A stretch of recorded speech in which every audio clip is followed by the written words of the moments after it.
And this morning, Hawaiian officials say they're determined to make sure that the false alarm that sent the entire state into panic never happens again. Yeah, for 38 minutes yesterday, people feared that there was a missile flying through the air and about to hit Hawaii. And it's because of this alert. Ballistic missile threat inbound to Hawaii. Seek immediate shelter. This is not a drill.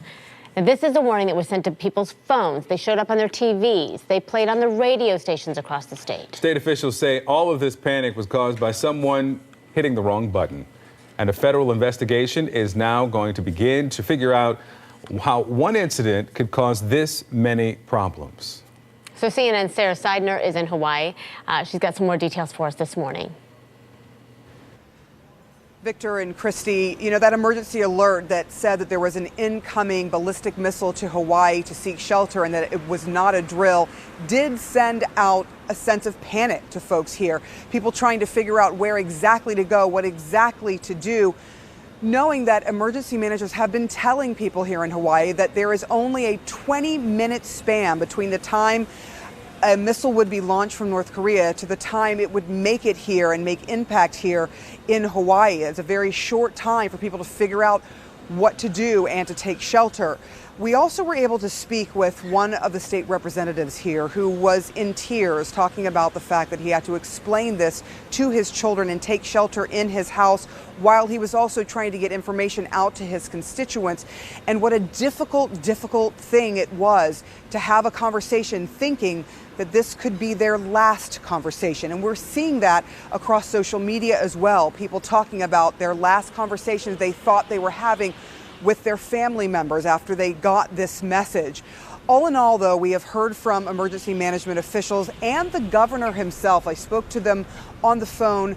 They told me that this was human error. They apologized for it. They said it will not happen again. They are looking at exactly how it happened, but they said what eventually happened and what they determined is that someone accidentally pressed the wrong button during a shift change.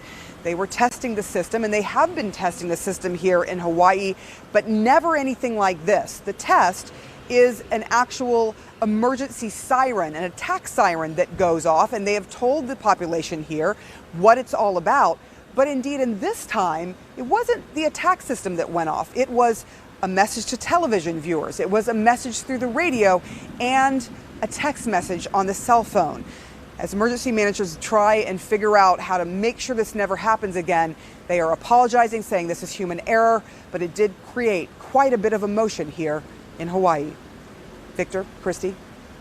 Sarah, thank you so much. CNN producer Amanda Golden is with us now. She was in Hawaii yesterday when this happened. Amanda, glad you're okay, but help us understand what it was like there when this alert first went out. Yeah, hi, good morning, guys. Thank you for having me. It was incredibly alarming. I've never experienced anything like it. As you guys mentioned, the alerts went off on everyone's phones. It started coming over the television. We didn't really know what to think of it at first. I didn't think it was a legitimate threat immediately until my sister started screaming and was running through where we were staying. I was vacationing with my family. And immediately I called into CNN and I was monitoring Twitter as actively as I could, trying to understand what was happening, and tweeted out a screenshot of the alert because, as you guys said at the beginning, the text of the alert was so alarming, saying that this is not a drill, to seek immediate shelter.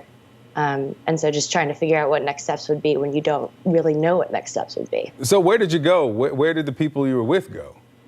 We stayed where we were. We realized very quickly that there wasn't any basement or any other option of a room without a lot of windows. It's, right near the water, so obviously everything is a little more beach designed. And we were tossing around ideas. Do we get in the car? Do we go anywhere? We really weren't sure. So we just all got together and tried to understand what was happening the best that we could. Did anybody where you were staying or anybody near where you were they able to talk to you and give you any advice, or were they? I'm trying to understand what the mood was like, not just with you and your family, but around you.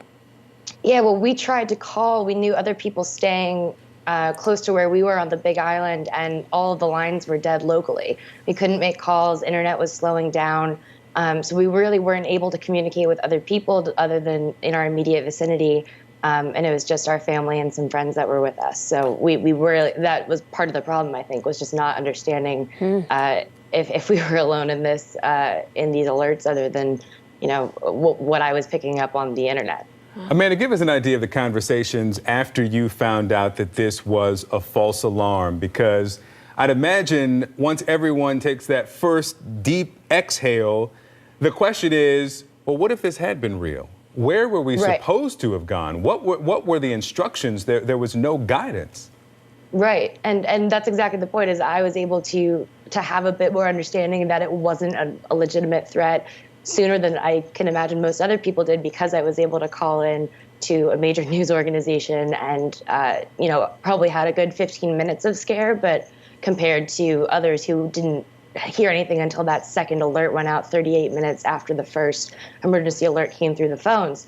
All of our conversations were in the immediate following of what happened was, well, there wasn't really a procedure. There wasn't anything that we could have done. There's no set evacuation plans for the state of Hawaii. There aren't any, shelters for people to go into as part of their set emergency plans for something like this. I spoke to locals afterwards, and they say, they get threats for tsunamis or for hurricanes, and they do drills for those kind of things. But there's nothing set to kind of deal with any kind of threat like this if it were real. So when you went to the airport, because we understand you're now back from Hawaii, but when you went to the airport, what were the conversations you were having and hearing? I spoke with a few other people who were just tourists like myself, who seemed shaken and alarmed, but for the most part all right. Surprisingly, a lot of the locals who I spoke to, or people who worked at the airport or who were around that area, were making light of it. And I think you definitely have to have a sense of humor about this, but it was definitely an interesting vibe.